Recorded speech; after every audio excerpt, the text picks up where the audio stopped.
Alright, y'all, welcome back. Like I said, I was gonna do a part two. I'm sorry it took a couple of days longer than what I was expecting, but this is part two of the video.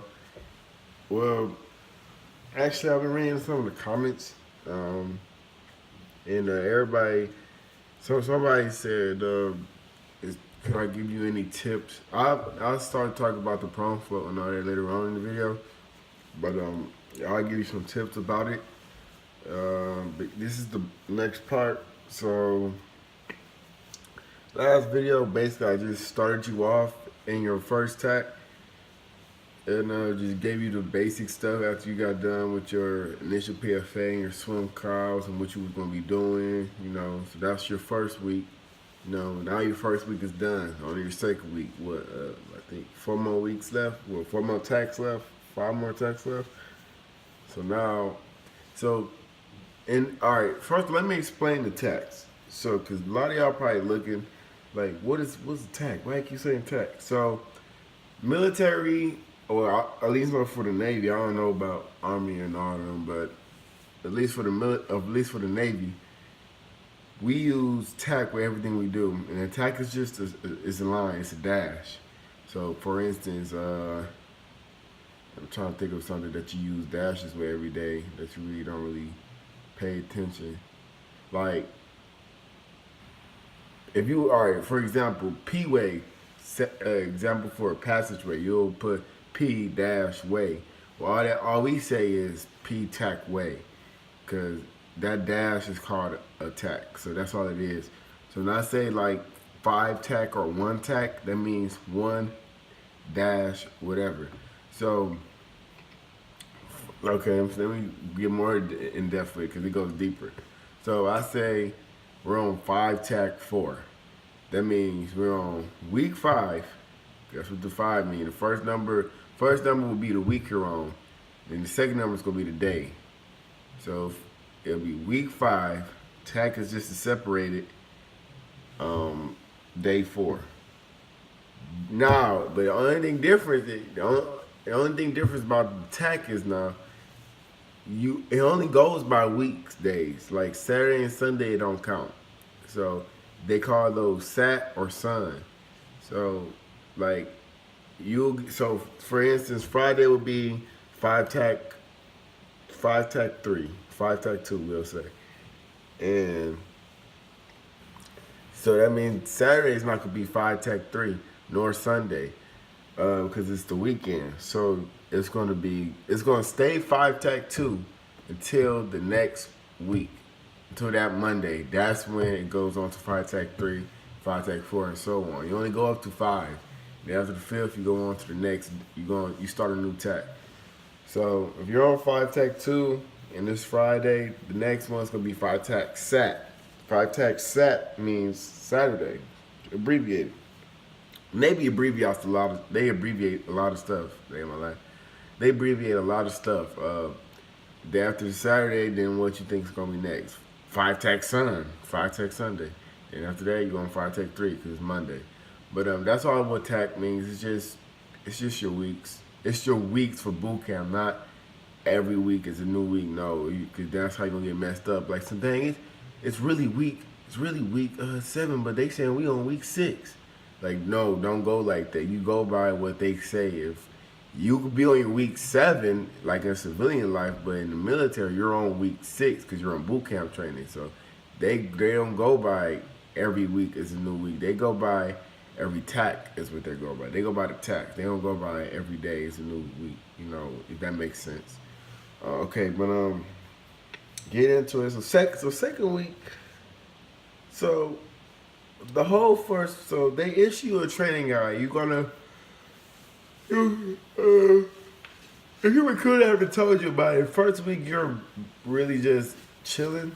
You're really not doing that. The first 3 weeks you're really not like really doing nothing interactive. Like you're really just going to class and there all this other crap. They got a thing called moment of truth. See if you lied about anything. Your recruiter haven't talked to you about it. Let your recruiter ask your recruiter about it. They'll tell you what to do when the moment of truth happens. They'll tell you how to handle it.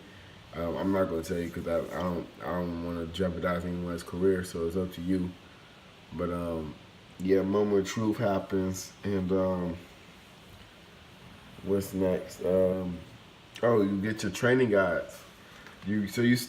So study up while you can. Like study right now. If your recruiters gave you a, a start packet, or if you already said they gave you a start packet, look into that right now, like right fucking now, because they're gonna give you like a test when you get there. It's like a pre-test or some crap like this. It's called the DAP test. So you get two chances to rate. Well, it's actually three.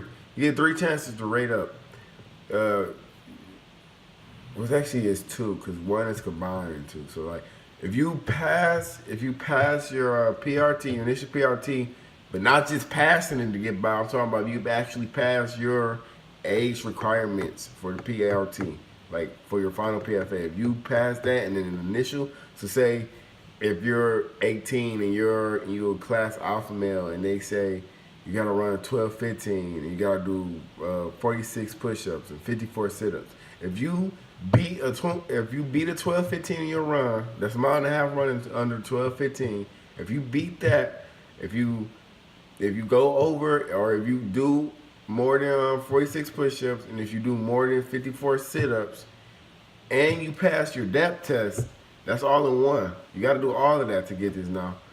I think you get a bonus and you get ranked up. You definitely get ranked up to the next pay grade. But I don't know about the bonus or not though. Some people say they got bonus, some people say they didn't. But I know you for sure you rank up to the next pay grade. So if you're at E1 going in, you're gonna be E2 coming out. And if you're at E2, you're gonna be E3. Highest you could go is E3. You can't be at E3 and expect to go to E4. No, it ain't gonna work like that. Nobody's ever been a petty officer coming out of boot camp. So that's one way. And the next way is you get a job. So in boot camp, there's jobs. You got AROC, RPOC, yeoman, medical yeoman, head PO, weapons PO, laundry PO.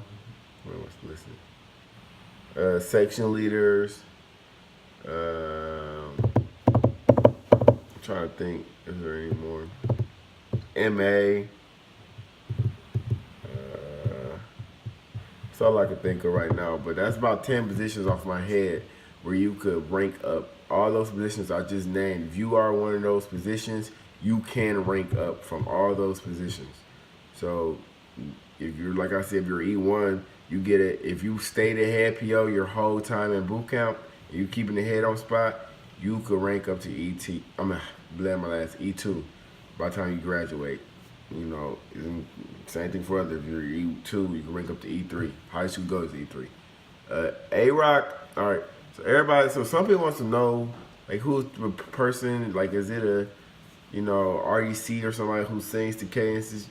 Your first week, like in P days, your RDCs might sing a cadence, like, just because the AROC might not know none, because they're gonna choose the AROC and the RPOC when you in P days.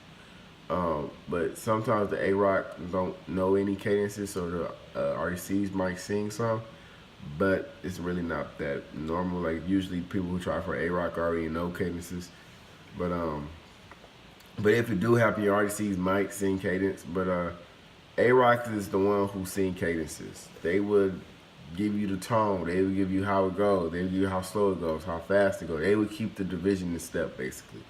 They're the ones that say left, right, left, like those are the AROCs. RPOC is, so I'm gonna tell you. So AROC go in. I'm not, because I don't know how it's gonna be, but AROC is in the back of the division.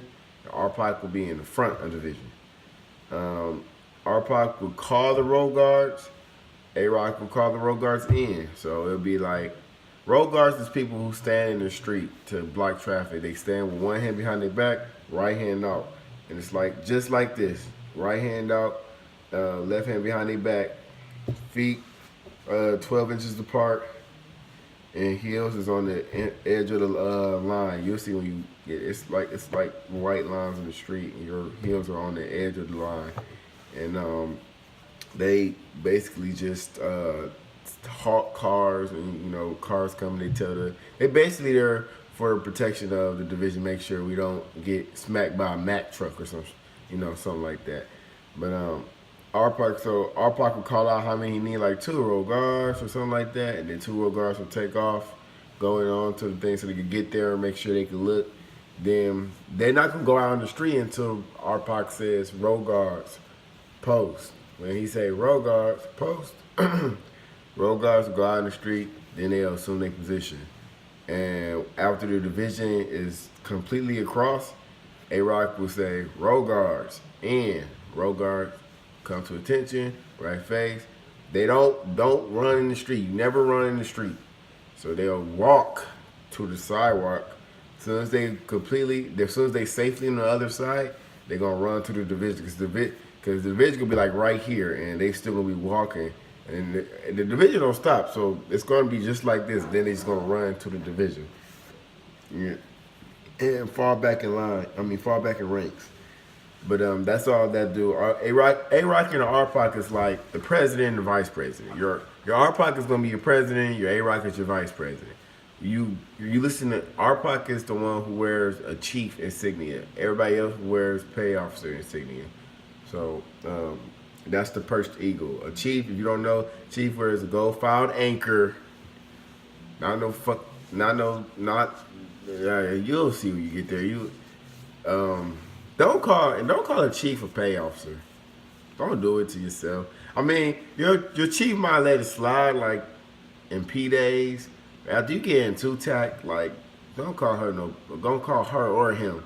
Like don't call them no pay officer. Like that's the if you want to get beat and get strong, that's the quickest way to do it.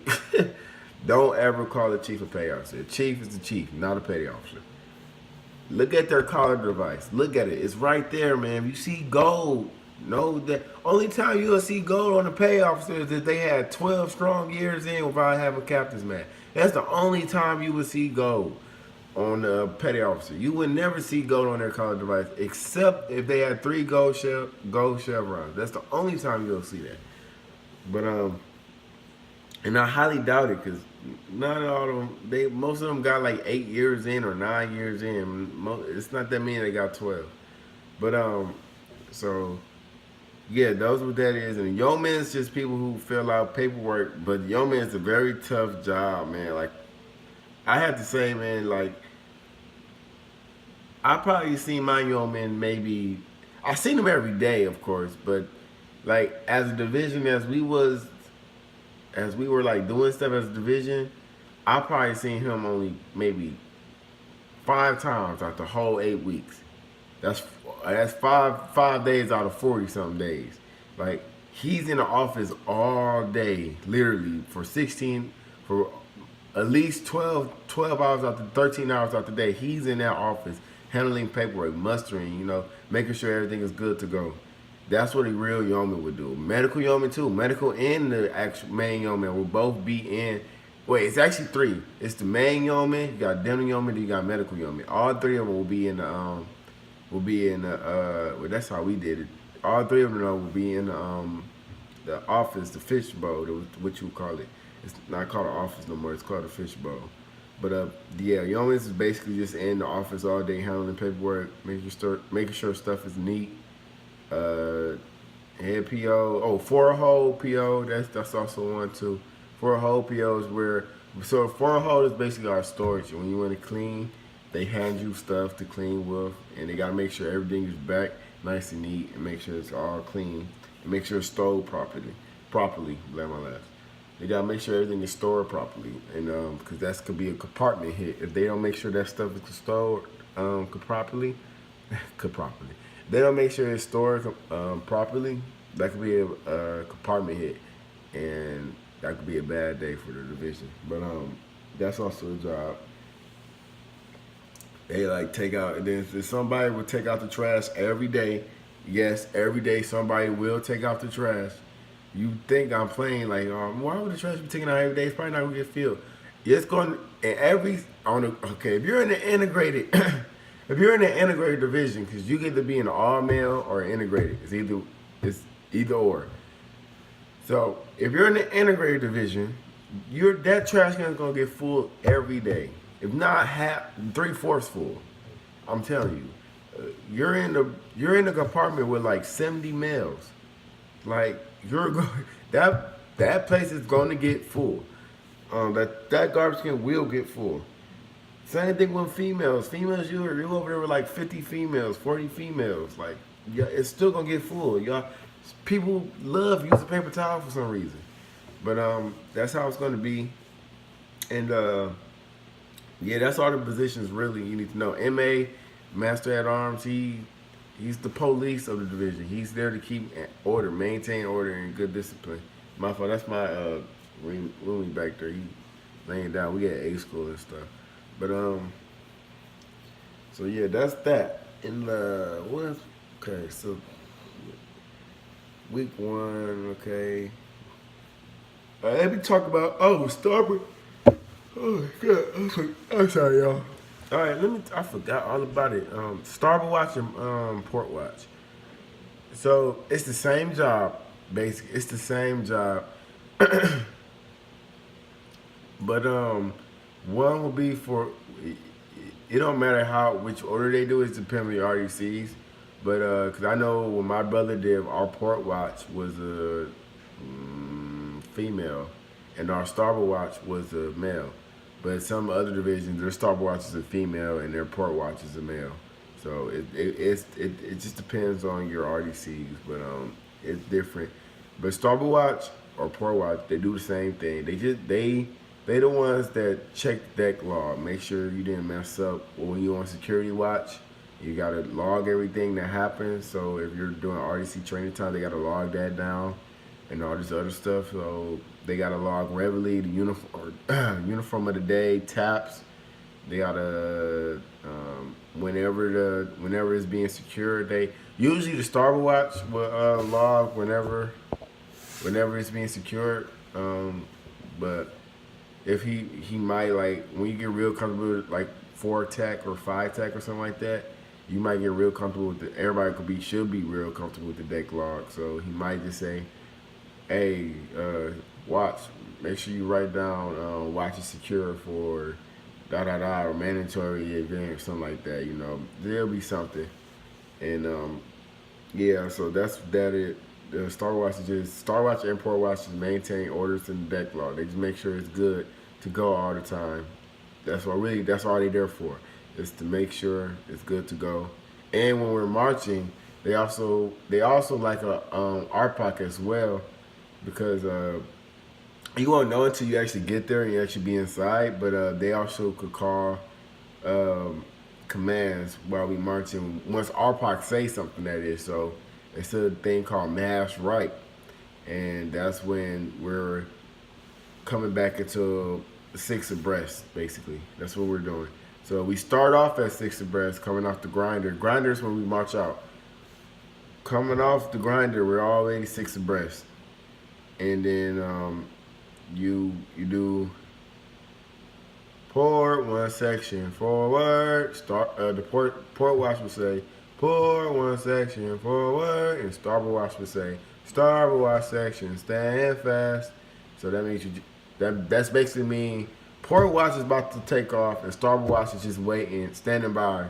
That means they're about to, as soon as port watch get to a certain point, starboard watch section, column half left, and then as soon as the last person, when they say march, that's when starboard watch will do a column half left, column half right, march, then it's going to be a straight line. That's how when you see it in like the videos, they're in 3s. They start off at 6. But it goes into 3s as we march. You'll see once you get there. It don't make sense right now, but it will. You'll be like, dang, this kind of cold. But I was like that. But that's how it is. That's how they go from 6 to 3 or 3 to 6. It's things called mass right and counter march. You'll learn all of that. But port watch and starboard watch make calls during that. You'll see. So the starboard watch and port watch is kind of fun. From the looks of it, I wasn't good at deck log. Well, I'm good at it now, but I wasn't good, you know, because usually people who start watch, like, they understand it real quick. I didn't really understand the deck log like that, so yeah. But okay, so week one is just they're introducing you, get your training guide, you start studying. Now, when you get your training guide and all that stuff, you take your test and everything like that. You're studying for the test one, and you start having inspections in two tack. So after one tack, your official week of boot camp after one tack, which you already sees, you already staying for test two. You gonna be staying for test two as soon as you take that depth test. That's when you get your training guide, and you're gonna start studying right then and there for everything. You're gonna start remembering your chain of command. You're gonna start remembering your general orders. You're gonna start remembering your ships, types of ships. What ships is made for what? Like what's destroyer purpose? What's the frigate purpose? How many original frigates were there? Your aircrafts, what are they used for? What's a P8 Poseidon? What's the Hercules? What's a DDG? Well, that's a destroyer, but what's a CVN? You know, stuff like that. What's the CG? You're gonna start learning stuff like that, cause that's all gonna be on test one. They're gonna tell you. They're not just gonna set you up for like here, study this, and get. They're gonna tell you what's on test one. So don't be stressing about that. But I'm gonna hop real quick because I know somebody had a question. I don't want to go like a whole video without going back to that question, but because I'm only doing 25 minutes per video, and I'm at 21 right now. But the prone float, prone float. Okay, so tips for prone float. Don't think about it too much. Me personally, I know I failed the prone float because I kept thinking about it. Like every time I got in, I'll do like 30 minutes, and then I'll be like, so dang, I'm still not done yet, and I'll start panicking, and then that's when y'all start breathing. Breathe normally. You know, start now. If you haven't, go to an indoor pool. It's indoor pools around, but you don't always gotta go to an outdoor one. Indoor pools are probably like not even that much to. I mean, I know where I'm from, but it was like $6-7 an hour, if that. You know. All you need is an hour. Just get an hour to swim. That's $7. You just swim for an hour. You just practice on how to float for 5 minutes. But you could do it when you first do it on your initial swim. If you pass the 12-foot drop and you go down and you pass that your first time, your first swim you're gonna go on your front side. You're gonna keep going up. You're floating on your front. It's actually easier to me, but some people find it easier because you can float on your back.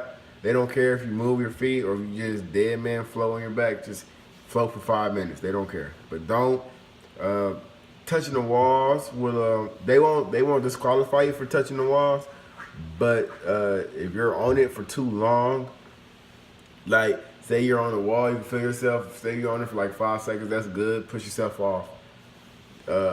Don't sit up. As soon as you lean up or sit up, they'll probably tell you sit back down, recruit. And they go right back down because if you don't sit down right there, they're gonna pull you out and you're done. You get another chance. You get another chance that same day, and if you do the same thing again, you gotta come back another day and another day until you pass. But it's 5 minutes to float. It will be 5 minutes, so they're not gonna cut it like they're gonna say, oh, okay, it's 4 minutes and 40 seconds. Okay, they got they got it. No, because it's been cases where they told us that it's been 4 minutes and 58 seconds left. And people literally quit, and they had literally 2 seconds left. Like if they would have held out for 2 more seconds, they would have passed. And so just don't think about it. Do which one is comfortable for you. You could either do dead man flow on your front or dead man flow on your back. But they're gonna teach you how to flow. If you keep messing up, they're just gonna teach you their way, and their way is just moving your feet and your hands at dribbling basically. But if you're really worried about the prone float, really go to the indoor swimming pool and really practice on it. Depending on where you at, go to the outdoor one if it's warm. But obviously, if it's cold, go to an indoor one. You don't want to go outdoor and it's cold, mess yourself up like that. I wouldn't. I mean, that's not me. But yeah. Let me go ahead and get into 2-tack because the prone float, just don't think about it too much. It's really not that hard. I was just thinking about it too much. That's why I had to come back 6 times. I kept panicking, breathing hard. Don't breathe hard, breathe normally, and don't think about it. Just think about songs and stuff. Think about your favorite song.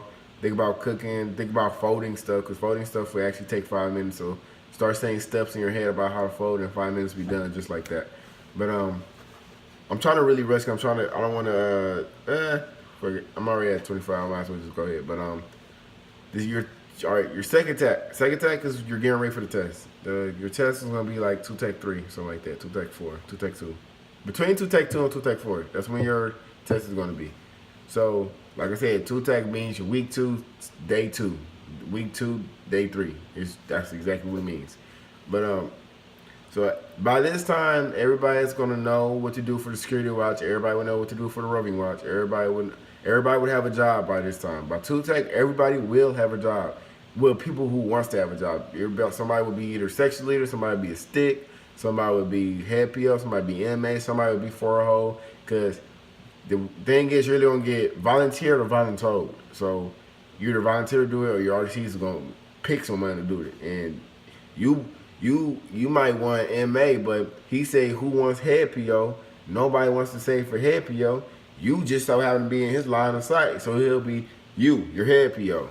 You be like, you can't argue with it because what? They gave you orders, so you're not gonna like some. I don't want to be head PO. All right, get out. Simple as that. You'll get absent right then and there. Failure to comply with orders, or failure to what is it? Failure to obey. Article 92. Failure to obey. But yeah. So you don't go in looking for a job. Just get a job first. Get a PO job first, because your main concern, you want that, you need that insignia. So I'm telling you, man, it looks good when you have an insignia. You stand out more to, like, when you're talking to. I'm telling you, you get treated way differently. You could be the trash PO. Even if I don't think we got trash POs, but if they get an insignia, you could just take out trash every day. They don't do really nothing but take out trash. So if you got an insignia, you talking to another RDC, they treat you with more respect than they still gonna treat you like crap, but they treat you a little bit with more respect than what they would do a normal recruit. Does that make sense? Like you're stand out. You stand out more on top because you have an insignia, so they know that you have a leadership role. But I'll tell you this: just because you have a leadership role doesn't make you a leader. Just like knowing your general orders don't mean you understand your general orders. Like, you could know every single one by verbatim, but you don't understand your general orders. Like to receive, obey, and pass on to the sentry who leads me always from commanding officer, command duty officer, and officer of the deck, and officer and pay officer to watch only. People don't know what that means. That means anything you see, you will report it to whoever the officer of the deck is. If it's not normal, you report it to the officer of the deck, or petty officer, or any officer, or anybody that's over you. You will report it to them. That's all that's saying. To receive, obey, and pass on. Receive means they give you an order. They say stand right here, man this watch. You received it. You say okay, aye, pay officer, aye, chief, whatever they are. Aye, that means you are about to obey their order. You will obey their order, and if anything happens, you will pass on. But it's things, it's just knowing your orders, understanding your orders. Knowing your orders and understanding your orders is two different things. Remember that. You might know every single one, but do you understand them? Like, don't be afraid to ask questions, man. Like, people so shy and so scared about getting beat or getting chewed out in front of the whole division. You gotta understand, you only with these dudes for 7-8 weeks. You might see some of them again in A school across the street, but or you might not even see them at all. Like, you gotta notice, like, y'all about to be together. Y'all about to see each other naked. Like, does it really matter if you get yelled at literally by another guy? Like, let's be honest. Do it really matters that much where you missing out on valid information that you need to know you will use your general order throughout your whole career. So would you rather be so scared and not ask a question and not know how to man and watch and understand your general orders, and when you get out to the fleet, you get separated because you didn't know you couldn't do this or do that, or tell the officer of the deck anything that happened, and you just fail to report. Fail to report. That's an actual that's an article. Failure to report. You can go to Captain's Mass for that, and they take half of your pay. Now, usually when artists, because you never asked in boot camp what this meant, and it's kind of stupid asking in A school because they be like, why aren't your receipts didn't tell you? And just little things, man. Don't be scared to ask questions. A lot of people just be scared to get chewed out because they think every question is a dumb question. But I guarantee you, you may ask a question, and just because everybody be like, they smack their lips or what, or like, come on, man, or like something like that. Somebody was thinking that same exact question as you were, but they just didn't have the balls to come out and say it. So don't be scared to ask RDC. They're there to train you. Yes, they might be a-holes, but hey, it's part of your job. I mean, come on now, what else can you do? They're just at the end of the day, they are there to train you. They are there to train you to become a sailor, a basic sailor. A school will make you become an actual sailor, but because you don't know how to do your job, and then you go to the fleet. But they're to make you become a basic sailor. So the basic fundamentals to become a sailor. So ask questions, please. It's like it's a schoolhouse, but in training phase. Think of it as a job interview. Ask questions about your job. All that stuff. They're not just monsters, but but all it is in 2-Tech, you're just studying for tests. Test one. Make sure you know all the stuff I was talking about, man. Your ships, your naval history, your rank and recognition. Know who your chain of command is. Know all the rank and recognition. Like know the armies, Marines, Air Force, Coast Guard. Coast Guards are the same stuff as us. So their E1 is the E1 in us too. Their E7 is just like our E7 is the chief. Their E7 is the chief too. Same thing as us. So you don't really got to worry about them. But as long as you know your rank and recognition, they ask you what's an E8 in Coast Guard. Oh, well, E8 in the Navy is senior chief. Then E8 in Coast Guard senior chief as well. But it's different for Army. Cause I think in Army E7 is like a gunnery sergeant. So, or no, E8 is a gunnery sergeant. So yeah, it's different, but in Army, so you got to know that though, because that could be on the test. Hint, it could be on the test. So make sure you know all your rank and recognition, your ships, naval history, aircrafts, chain of command, your general orders too, verbatim, and stuff like that. And you can rank up, but make sure you know not rank up, but just know all that. 'Cause that's gonna be on test one. And study, man. Shine your boots, too. Be ahead of the game. Don't wait till your payoffs to tell you to shine your boots. You want to be on top. You want to stand out in boot camp because you could be an honored grad and you stand out. So shine your boots every night, man. Clean your stuff. Iron every night. Ask the laundry PO, can I use an iron board? And people will, I guarantee you people will follow after you because this monkey see monkey do in boot camp the whole time. If somebody sees somebody doing something, 9 times out of 10, they won't get up and do the same exact thing after you get done. I guarantee it.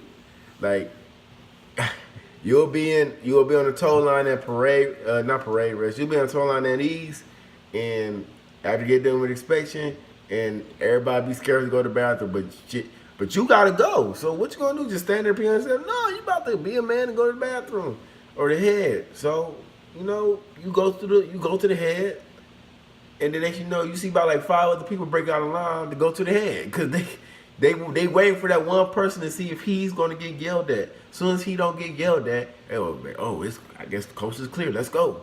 That's exactly how it works. That's exactly how boot camp works. But second week is just studying, getting ready for test 2. Test 1, and know your wording too. Know how to speak to them. Yes. Don't call a pay officer a man. I'm gonna call a pay officer chief. Say yes, pay officer, no pay officer, aye pay officer. You're gonna be saying aye pay officer a lot or aye chief a lot. Aye is gonna just be your diction. It's just gonna be a main word you say every day. You're gonna say aye every day, but just get used to it. And test. 2-Tech, you're just studying. And then after you get done with that test studying, you get for the next test. That's all that is in 2-Tech. So don't really be pushed about it. Don't think about the prom flow too much. And everybody, you'll be good. Next video, 3-Tech. We're gonna go all the way up to 7-Tech. Cause I was a push division, so I only had really 6-Techs and 7-Tech 3, and I graduated 7-Tech 3. So that was about it. But that's it. TC got game. Talk to y'all later. Peace.